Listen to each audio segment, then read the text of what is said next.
CBI নিয়ে ক্ষোভ আসলে আমরা প্রথমবারই যখন এই তিলোত্তমার আন্দোলন হচ্ছে এবং সিবিআই দায়িত্ব পেলেন, আমরা এই কথা কিন্তু আশঙ্কা প্রকাশ করেছিলাম যে সিবিআই সারদা নারদা কামদুনি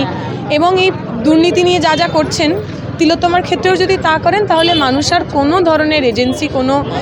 ব্যবস্থার ওপর আর বিশ্বাস রাখতে পারবেন না। এই যে সন্দীপ ঘোষ যার বিরুদ্ধে ভুরি ভুরি অভিযোগ, টালা থানার ওসি যার বিরুদ্ধে তথ্য প্রমাণ লোপাট করার অভিযোগ, সিবিআই কোন জাদু বলে কোন মন্ত্র বলে তাদের বিরুদ্ধে এখনও চার্জশিট দিতে পারলেন না আমরা জানি না। যে সেটিংয়ের কথা, যে সেটিংয়ের আশঙ্কা আমাদের ছিল, তাহলে কি সেই সেটিংটাই সত্যি হলো? যেরকমভাবে যে কারণে পার্থ চট্টোপাধ্যায়রা জামিন পান,